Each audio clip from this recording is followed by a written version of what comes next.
Greetings and welcome to the pod. My name is Mark West. Now, my voice is a little bit, husky this week because of COVID, but it's not me you're here to listen to. Lynne Cox is arguably the most accomplished ocean swimmer of all time. She set the record for the English Channel in 1972, was the first woman to swim the Cook Strait in New Zealand in 1975, famously swam between the US and the USSR in 1987 across the Bering Strait in bone-chilling 3-degree waters, and then even colder in Antarctica and Greenland. She has a list of achievements too long to list right now.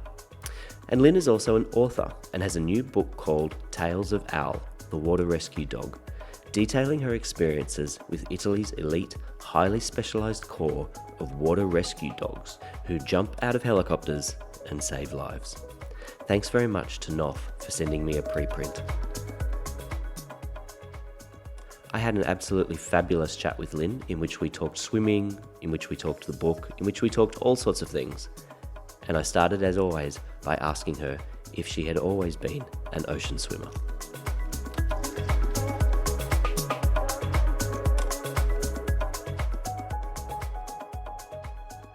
No, I didn't start off ocean swimming. I learned to swim in the lakes in Maine, in New England, and loved it. And then my parents thought that my brother and sisters and I, should all basically learn to swim really well. So we went through swimming programs, and then they encouraged us, because we love swimming so much, to join swim teams. So I spent years on swim teams, and then through university, I was also on the UC Santa Barbara swim team. But through that time period, I was also doing open water swims, which was so fantastic because where I went to university was right on the Pacific coast. So I could get up in the morning, work out for 2 hours, go to classes, and then train with a women's team in the afternoon.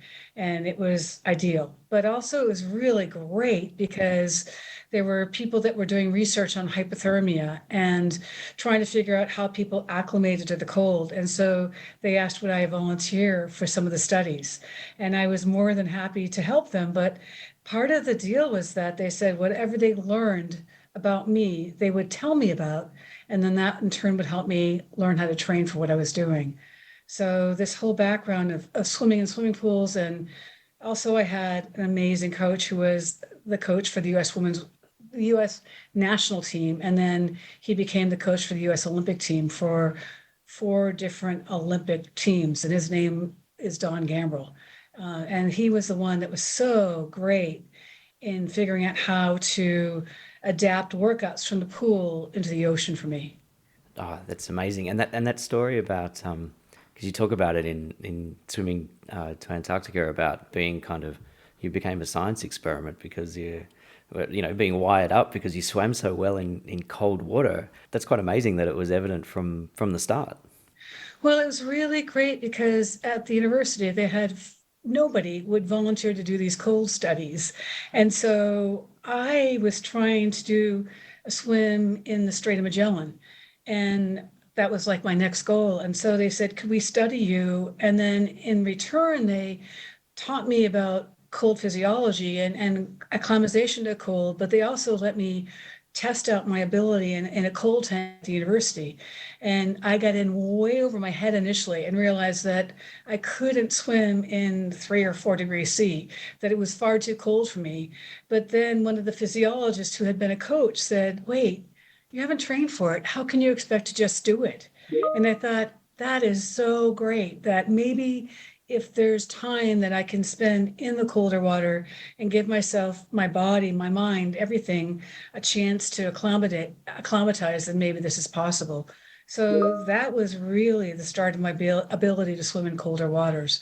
But it was also great to be able to do something that people weren't doing, something that was really new and something that would help people, because the idea behind the research was to figure out if people can survive in cold water better, what they can do to acclimate, how to rewarm them better after cold exposure. And a lot of the research that was being done in the world was done by William Keating from the University of London. So the group of physiologists and physicians at UC Santa Barbara, where I was going to college, connected me with William Keating. And that was fantastic because he was the one that really was studying cold and did research on me and made me a human research subject. And when I did later swims, he came along as the safety net, but also there to gather information. I was really, really lucky to have these connections. Oh, it's an amazing story about how your body warmed up in the cold water, and you found. Is there a big difference between 2 or 3 degrees Celsius and 6 or 7 degrees Celsius, like swimming in Antarctica versus swimming somewhere else that's particularly cold?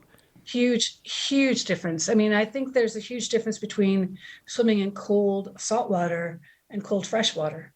And nobody's ever been able to really pinpoint why that is. Cold freshwater, to me and to friends, feels a lot colder than cold saltwater. And I think also, the swim that I did in Antarctica was in 0 degrees C. And at that point, that was my colder swim. And then from there, a few years later, I went on to swim in Greenland, which was -2 to -3 degrees C. So that was to me like, to me, swimming in Antarctica was like going to the moon. Going to Greenland was like going to Mars or Saturn. It was so much more difficult, and I was able only to swim a quarter of a mile. Wow, But I was able to do it, which was really cool. that's really cool. And you don't, I mean, you don't think of the fact that water can be below 0 degrees. The salt can lets it go lower. The salt water, but also the current speed, because if the water's moving quickly, the ice can't form. So it's a combination of Oh, salinity fascinating. and current and also wind. And so it was really interesting when I did swims off Disco Bay in Greenland. You could see pieces of icebergs breaking off and floating by. So that visually you had, you're swimming with ice cubes. Wow, that's But so it was amazing. also great. There were people that came along with me as my safety net that were watching over me that knew what to do if something went wrong. And that was really key to that because I couldn't push it that far out there and do these swims without knowing that there were people that had my back, you know? No, I mean, your eyes might freeze. Like you think of the things that could No, happen to you.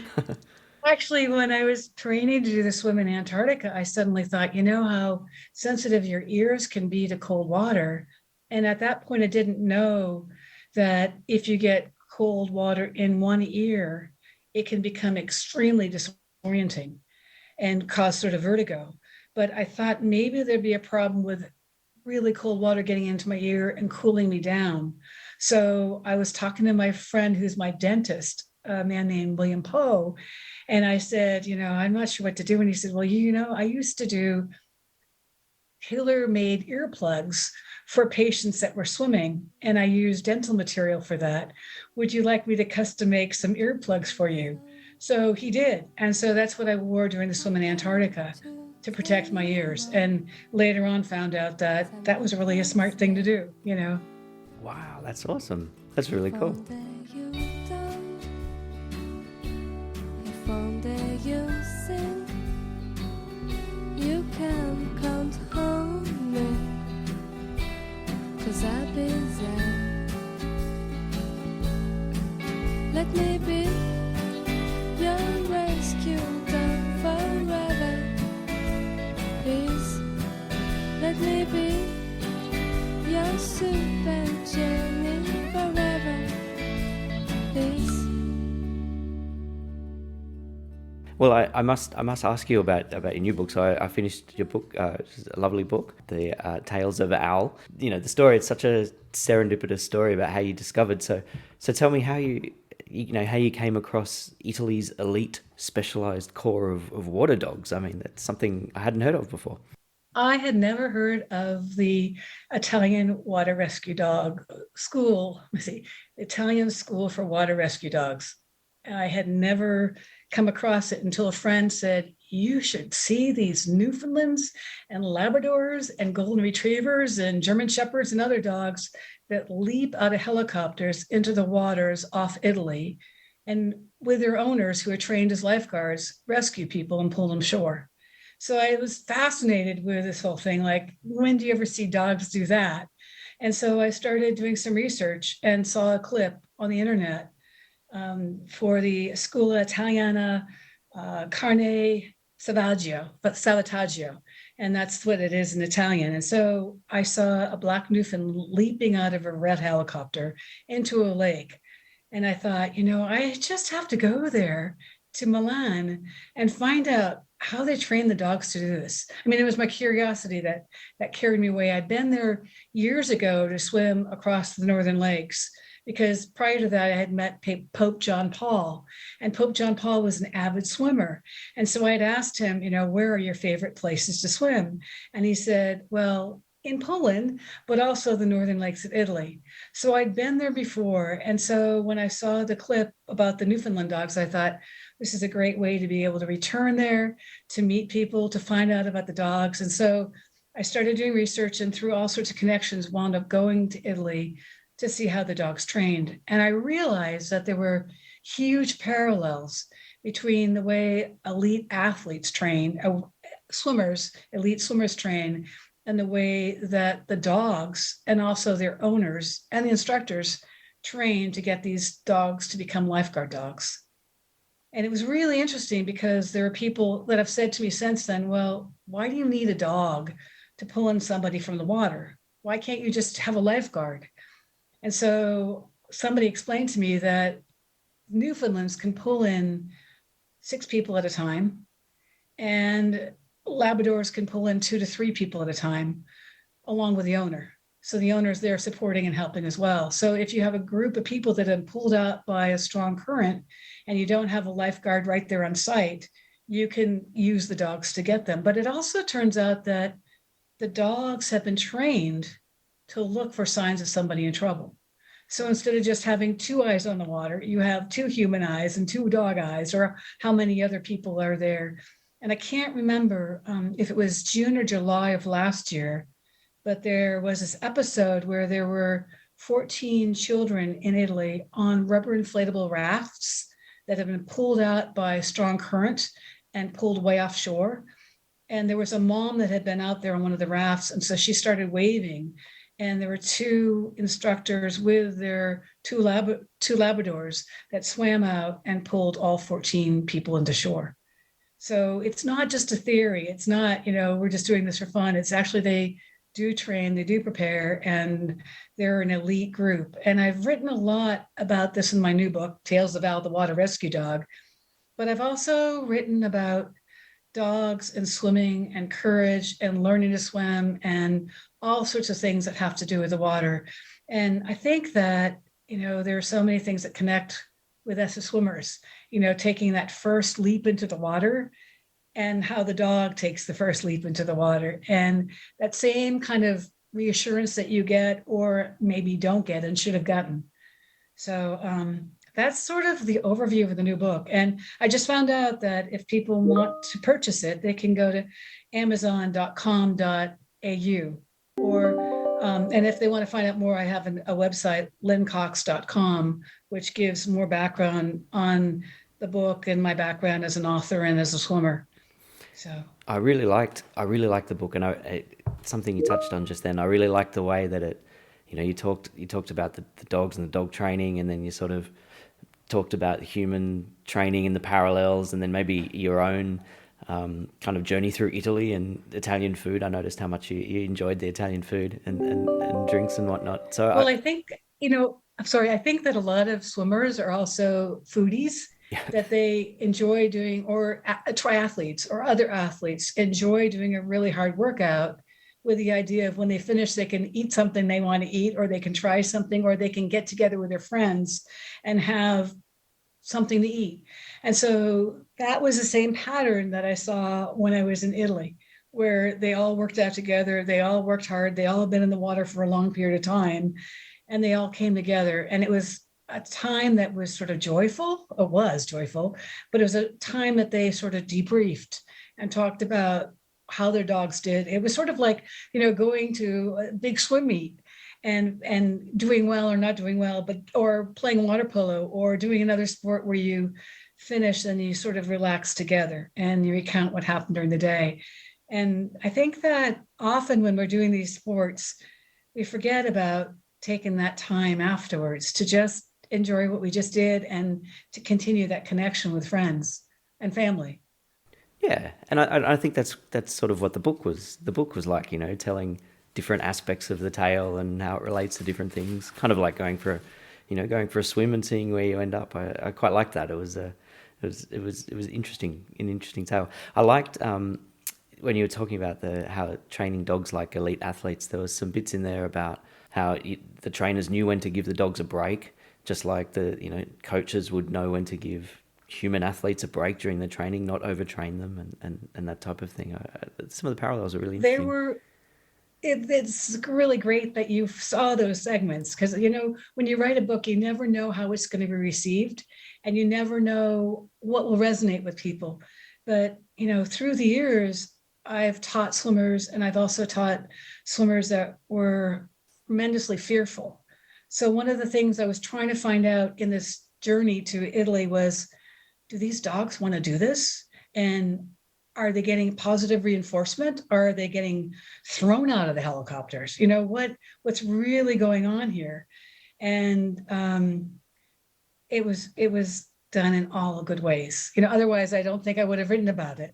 And a lot of, I don't know if you've seen great coaches that have encouraged people that then in turn have just excelled. And you've also seen coaches that have not been like that, where there's been a really negative response, or the swimmer gets discouraged and decides not to swim anymore. And so I think there are so many things that we can learn from the way they were training the dogs and the way that we've learned to train and train others. Well, I won't. Yeah. I won't spoil the ending, but the tale of Al is an interesting one. She takes her time, but you realize that she's actually learning on the job, just taking a little while longer than maybe some of the other standout students. Well, actually, it's interesting because it's sort of separate. I just remember one time I was teaching a young girl how to swim, and she wasn't great at freestyle. She was just okay at backstroke. She did all right on butterfly, but when I taught her breaststroke, she flew across the pool. It was just incredible to see that. And then I was told by her mother that the daughter, was really pigeon-toed, and that they had tried to get her to do ice skating and she didn't like it. And they tried other sports to try to get her to turn her feet out, and she never did. But when she swam breaststroke, because of her pigeon-toedness, she was able to extend her feet and toes more and then pull more water in and do an incredible breaststroke. So it was just so wonderful to see that thing that was conceived of or thought of as really negative turned out to be something that was an advantage that nobody else had, or very few other people had.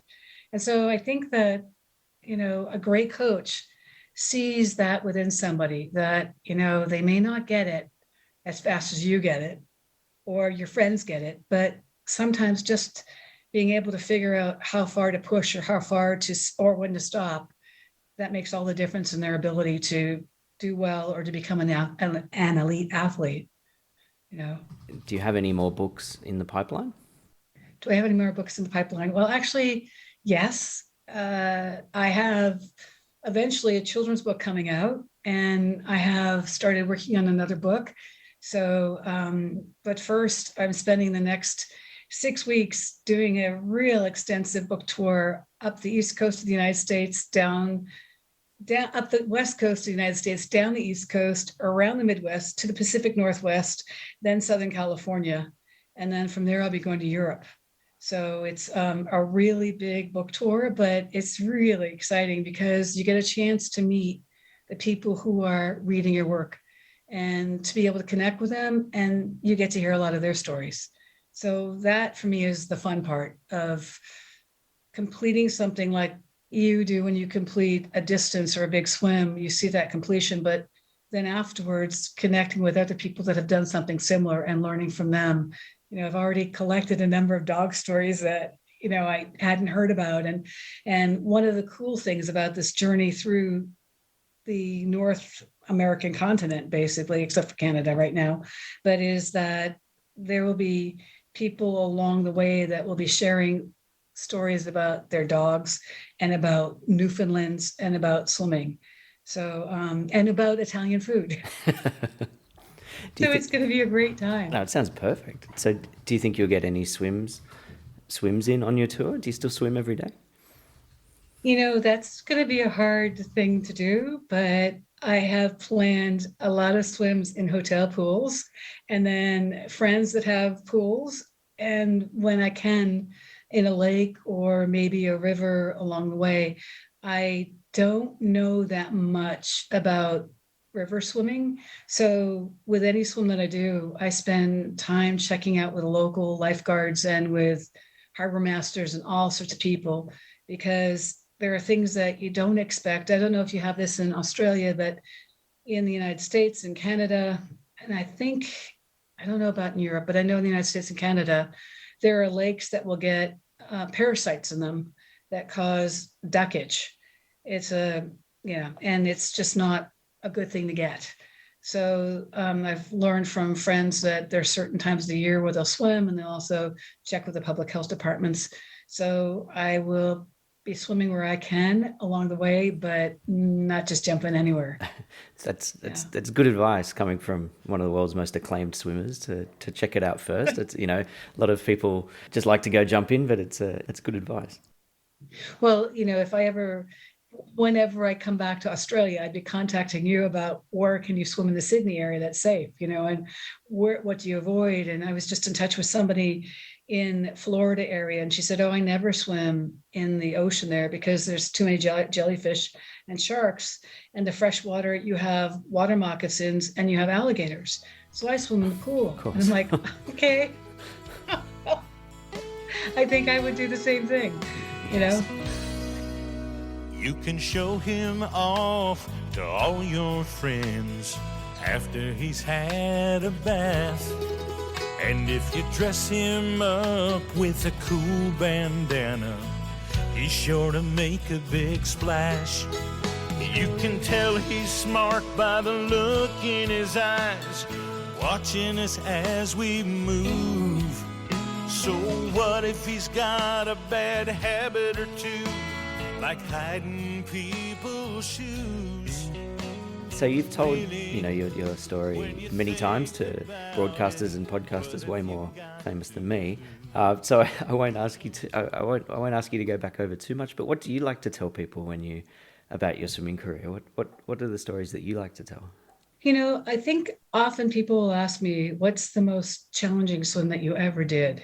Or "What is the favorite swim that you ever did?" And I thought a lot about it, because when you get asked that, you want to have an answer. But I kind of came up with the answer of, when I was 14 years old, my goal was to swim across the Catalina Channel, and I did that. And the idea was that if I could do the Catalina Channel, then my goal would become the English Channel, and I wanted to break the world record for men and women. And I was able to achieve that. And then my time was broken, so I went back and broke the men's record again. And then I decided to go on and become the first woman to swim Cook Strait. And that was a hugely challenging swim. But what I realized is that if I hadn't swum Catalina, I don't know that I would have had the confidence or the training level to do the English Channel. And if I hadn't done the English Channel, I wouldn't have met Sandy Blewett from New Zealand, who suggested Cook Strait. And if I hadn't done that, I wouldn't. So I really think that each swim I've done has built upon what I've done before.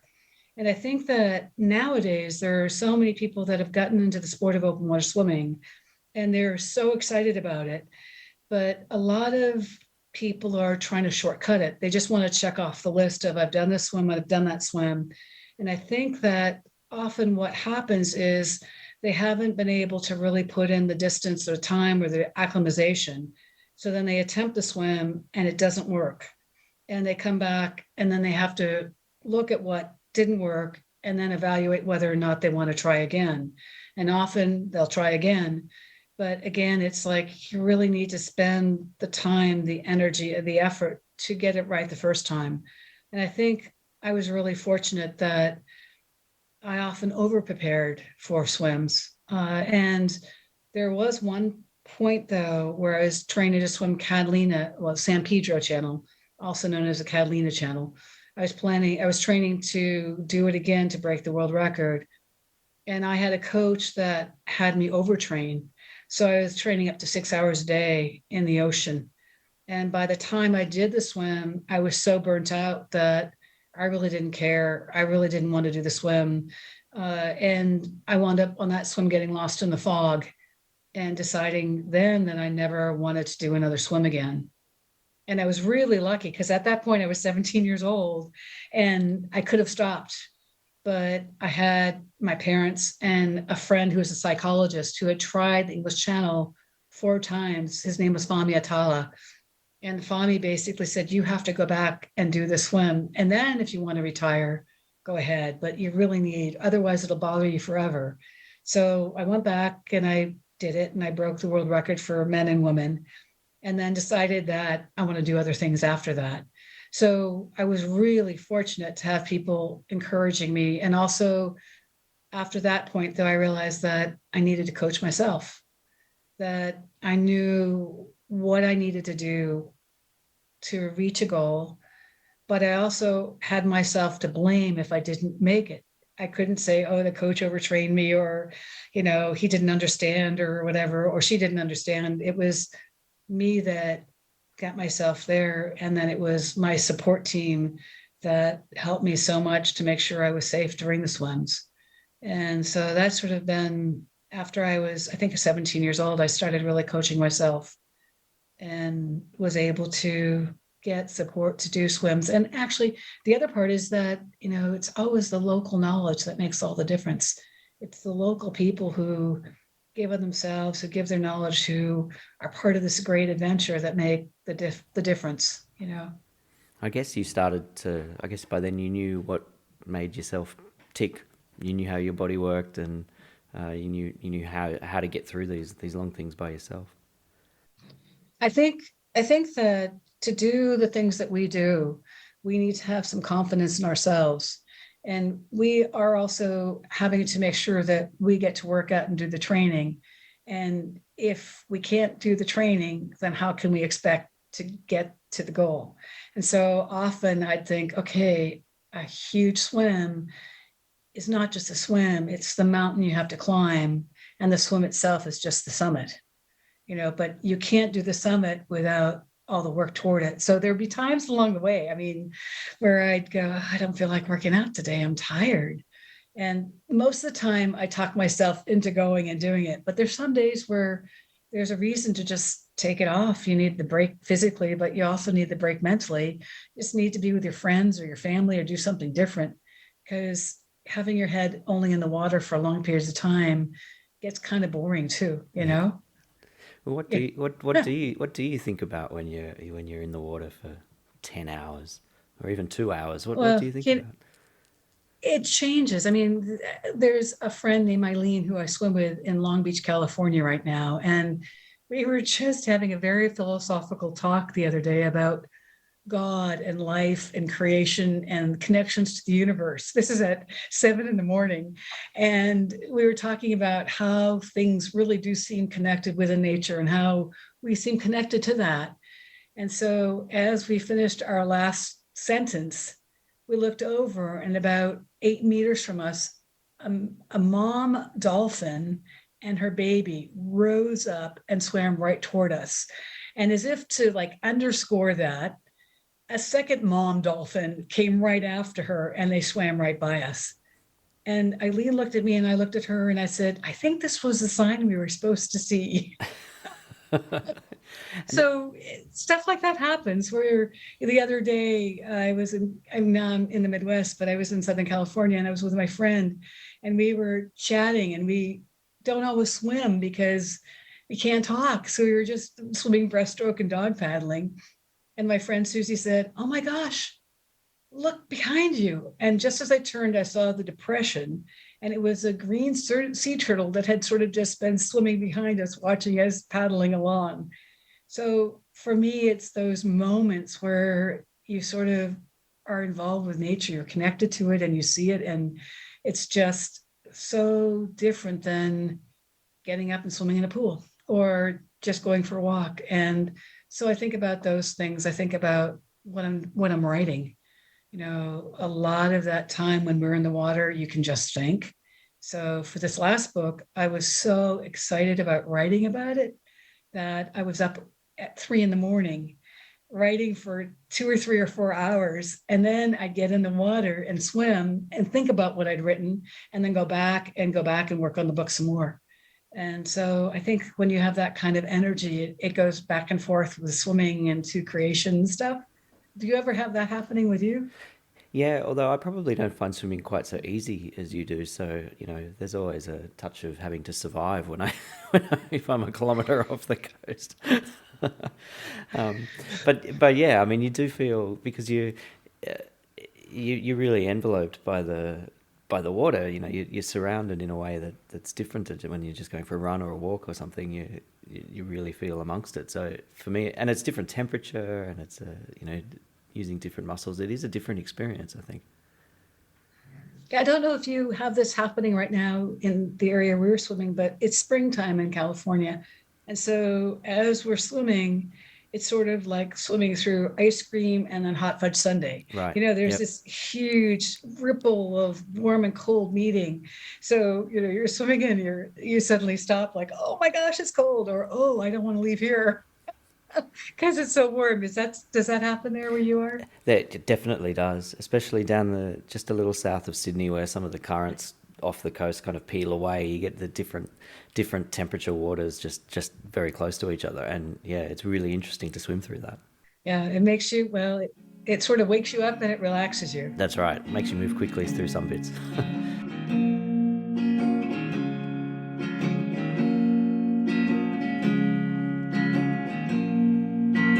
Out on the streets, no food. Speaking of the mystical sort of experiences, I mean, you had a very notable one with a baby whale that you wrote about in Grayson, which is a fabulous story. I've heard you tell that story on some podcasts as well. That's a lovely one.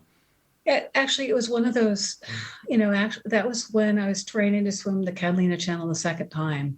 And I was 17 years old and I was training on my own. And I I'd been training, I'd been going to high school.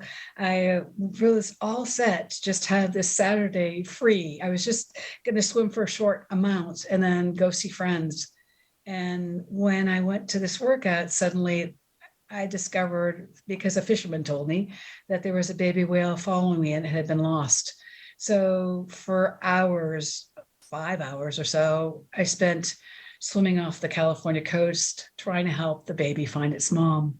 And I wrote a story about it that you mentioned, and it has been translated into 23 languages now. It's called Grayson in English, but the British version of the book is called The Day the Whale Came. And I'll tell you, because it was so funny, because when they were trying to decide the title for the book in England, there had been a book that had been just published in England by a man who was a transvestite, and his name was Grayson. So the publisher in England was worried that people would be confused by the baby whale named Grayson and the man named Grayson. I didn't see there was room for a lot of confusion, but so the title of the book in England is The Day the Whale Came. Okay. And also because Americans, I guess, are more effusive than Brits generally, there were places, maybe 3 places in the book where I had to tone it down a little bit for British readers, which I thought was kind of fun. Yeah, and that was also, this whole thing about when books are published, how they decide what they're called and what they're titled, and what an audience will look at the book and what they'll get out of it. And so I thought it was really interesting that there was such a difference between an American readership and a British readership. Ah, well. And I don't know if there's a big difference between the American and the Australian. I think the Australians are very effusive as well. Yeah, I think we fall probably somewhere in the middle there. I wouldn't have thought that there'd be terribly much different in a book like that, but maybe there is. Maybe there is. Yeah. And something you talked about before, you talked about the long preparation and how the swim is just the kind of the summit. So the Bering Strait must be the perfect example of that, because that was many, many years in the making, and then you're in the water for 2 hours. And then, Right. the aftermath coming down the hill, that's another long, big story as well. Yeah, the Bering Strait swim was, I think, as far as out there at that point in my life, it was the most challenging and it was the most politically difficult because the swim was really about swimming from the United States to the Soviet Union to open the border between the two countries at a time when President Gorbachev was talking about glasnost. But I initially wrote to Brezhnev and then Jopov and Chernenko to try to get permission. And it was this 11-year journey of just trying to get the approval from, at that time, the Soviets to swim the Bering Strait. And it was sort of at the last minute that I was able to get the permission I needed. The swim itself was in 38-degree water, so I think that's 2 or 3 degrees C. And at that point, it was really challenging because the water temperature was colder than I'd ever swum in before. And I really felt like, if something goes wrong, I could die on this one.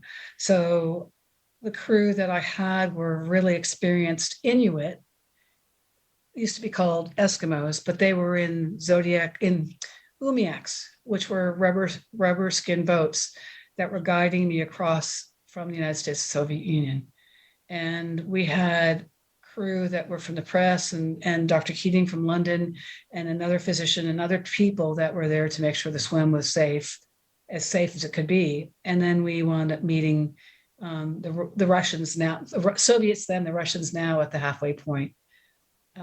So that was a huge goal. And I think what was so significant about it was that it did open the border.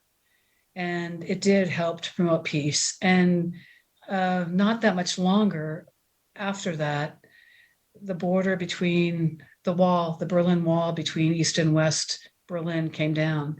And there were German swimmers that told me afterwards that the swim across the Bering Strait had helped that happen, because the idea was that if what was called the ice curtain between the US and Soviet Union could melt, that border could open, that there could be other openings. So this mind shift occurred. And my thought was that, we have so many things we can do in this world, and the way we do it can impact others in small ways, but through that, changes can occur.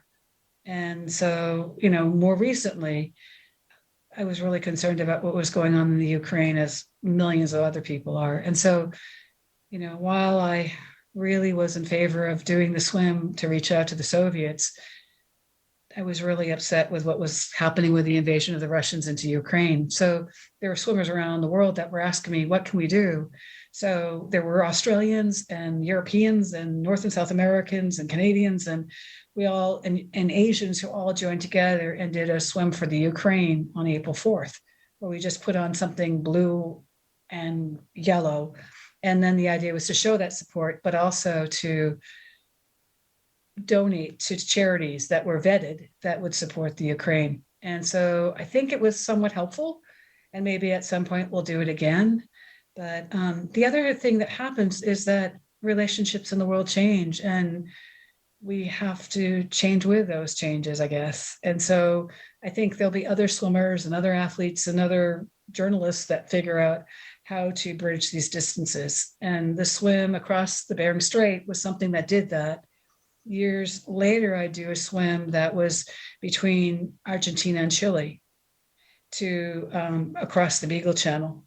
And I had support from the Argentines and Chileans to do it, but there was tension throughout the swim because at that point, the relationships between the two countries weren't great. But after that swim, I think it was about 10 years later, the president of Argentina and the president of Chile met on an oil rig in the Strait of Magellan to sign a treaty about oil rights. And they pointed to the swim as something that had been done to set a precedent. So I just thought, we can do, again, you can just do little things, but if people can build on that, just like you build on a big goal on a swim, and you can see those connections, people can do extraordinary things to make positive differences. And so that's sort of, what I really like to write about and talk about, that we can all make a positive difference in our own way, And And that's also back to the water rescue dogs of, just to circle back for a minute, because when the people in Italy are training with their dogs, it's really selfless. They are not being paid. Their dogs aren't being funded. They are volunteering to do this. I think a lot like the Australians and New Zealanders do with their life-saving clubs, where people spend time patrolling the beaches and making sure that people are safe. And so I really thought it was something to write about, to highlight that we have some really great people in the world that are willing to do extraordinary things. And I think that's what I saw when I went to Island Bay, New Zealand, to swim Cook Straits. My support team were from the surf club there. And I think that people like that don't get enough credit, you know? Yeah. I don't know, in Australia now, are the surf life-saving clubs professional and volunteer, or are they both nowadays? Oh, I think they're pretty much all volunteer. I mean, maybe some of the guys on Bondi Rescue, that show might have made it to the States, might make some money. The very famous Yeah. Bondi, but Yes. I think for the most part, everybody's a volunteer. Yeah, it's really special. You know, it doesn't happen everywhere in the world. And I noticed in a lot of your photos, you're emerging from these swims very happy, smiling. I don't know whether that's delirium or something, but you do seem very happy coming out of them when you can't have been in. You must have been in physical pain a lot of the time. You know, I think that when I complete a swim, there's the sense of elation, because often there's so many, sometimes years, that have gone into thinking about preparing for it, connecting, getting support to do it, self-funding it, you know, earning money, putting it aside and going to do it, or piecing together sponsorship, that when I have actually been able to go and do it, I'm excited. You know, it's like you're finally there and you're finally getting your chance. And then to be able to have that chance and succeed, it's really extraordinary. And to see the completion, but also, you know, I get so much of the excitement from my crew, or so much of the support from my crew when I'm, you know, halfway done and I'm freezing and I'm thinking, I'm not sure this is going to work. And they're like, you're okay. You look great. Keep going. And that's what keeps me going. And so when a swim is completed, there's this great sense of, we did it. And at the same time, there's a little bit of sadness because it's completed. But what I have learned is that it's really important to have other goals or other life goals that you segue to, because otherwise you can go through this period of time of, now what do I do with the rest of my life? You know, I sort of went through that when I was 15 years old of, I've reached my highest goal at age 15. I've swum the English Channel. Now what do I do? You know, and so I think that if there's a way for us as athletes, or just as people, to have things that we're looking at for after we finish whatever we've done, I think that momentum carries you forward instead of just stopping. And it gives you something else to focus on, that maybe you spent so much training, you weren't able to spend as much time with family and friends, and now you can. Or maybe there's somebody that's coming along that can help, you can help offer your support to them. So I think that's one of the big things that I learned through this long journey of, have something beyond what you're working toward. Yeah.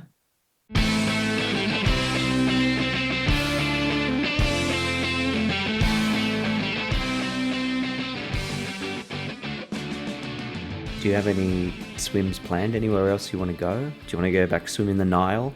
I know that's a where's left?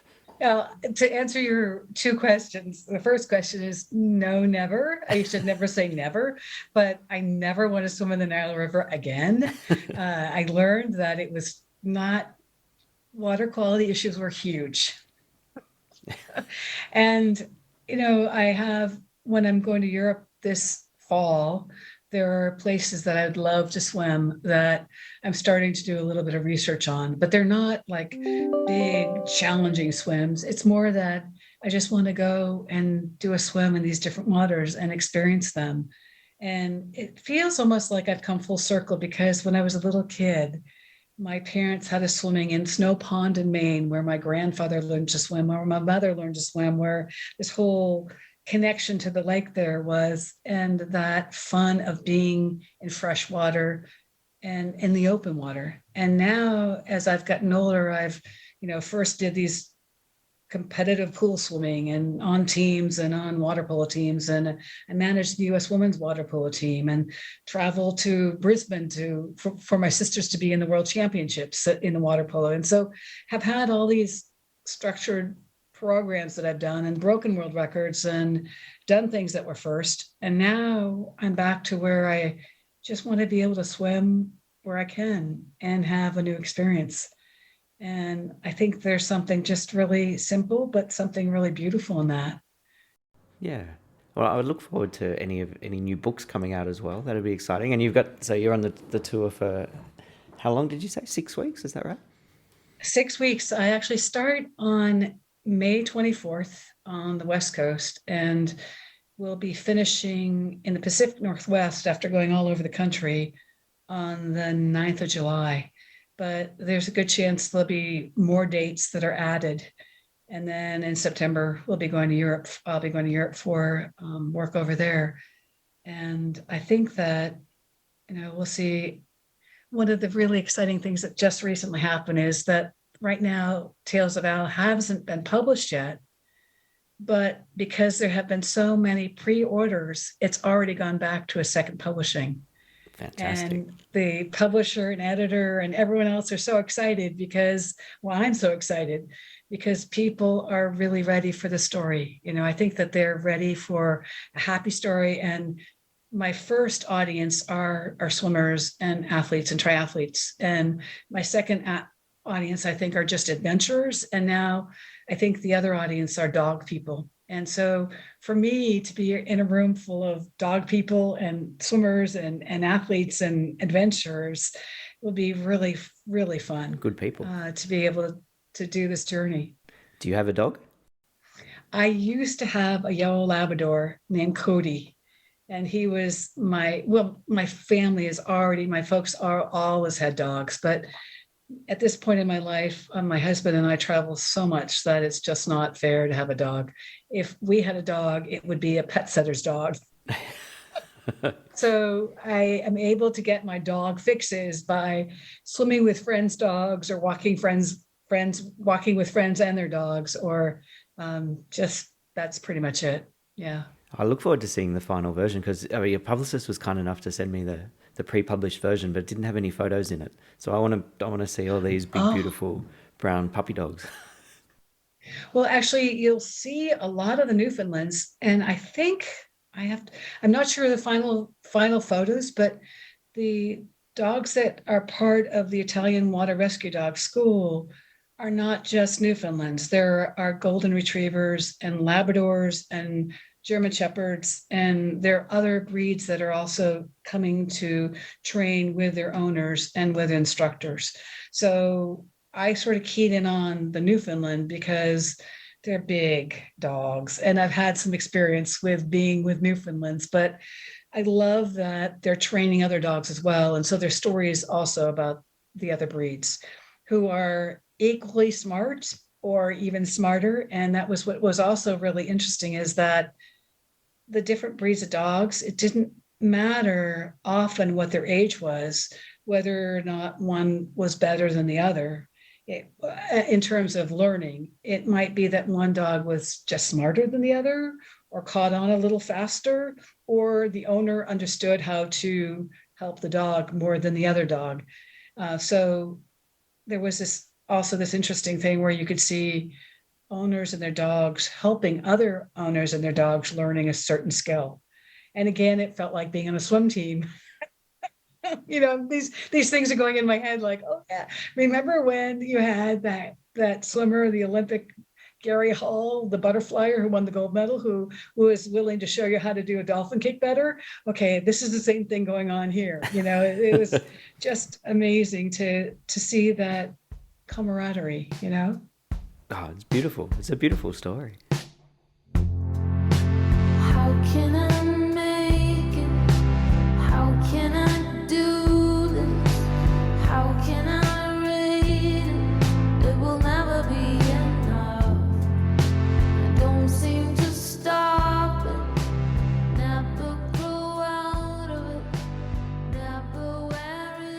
I think that the key to this for the open water swimmers and for the triathletes is that one of the best parts of the swimming world of being out in the open water is trying new things and seeing what you're capable of doing. And I think that for me, the reason I've been able to do some really extraordinary swims is because I've had people watching over me. And so when people set out to do big goals, I think it's so important to really figure out who your team is that's going to be with you and to call out anyone that's negative, because that can really make it difficult to do a swim.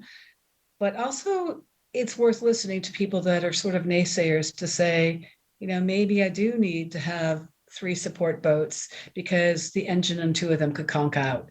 Or maybe the negativity that I'm hearing is somehow useful, and I need to consider what they're saying and whether or not it resonates with me.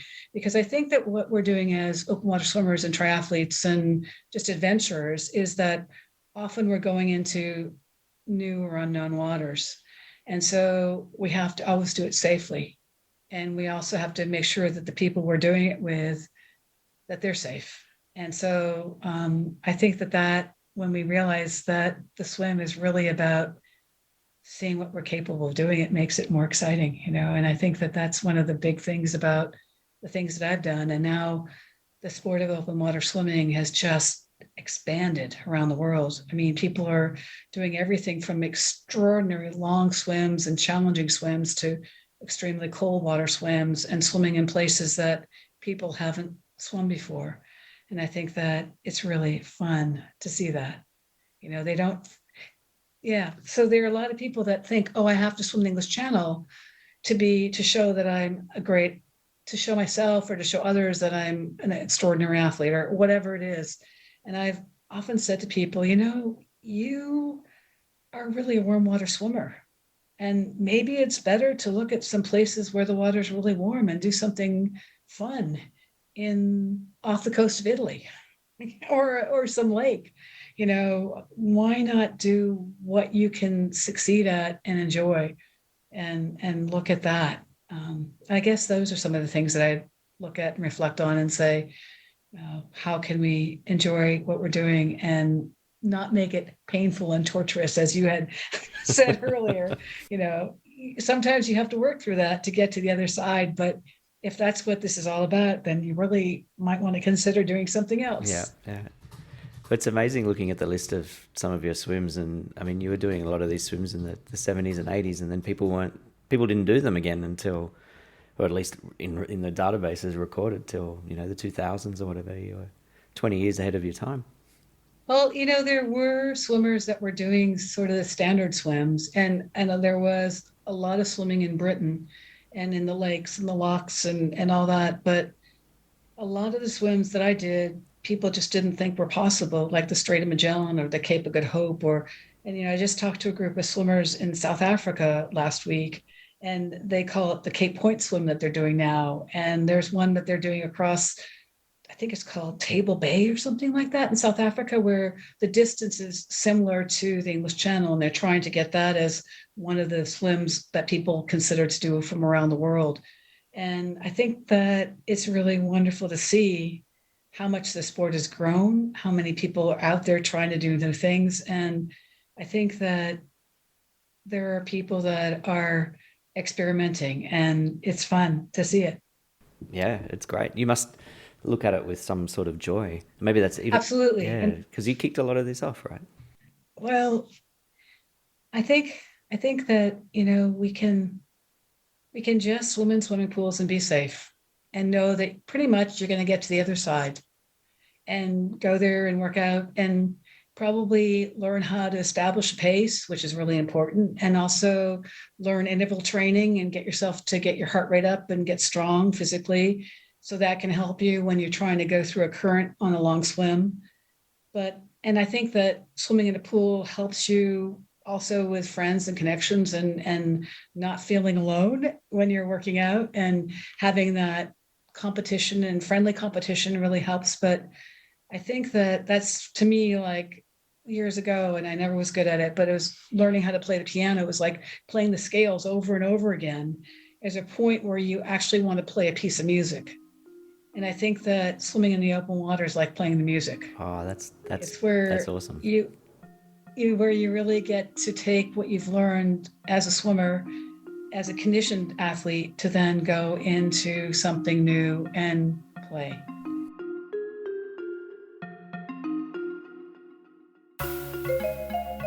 Thanks so much to Lynne Cox for taking an hour out of her time on the other side of the world to have an hour-long Zoom conversation.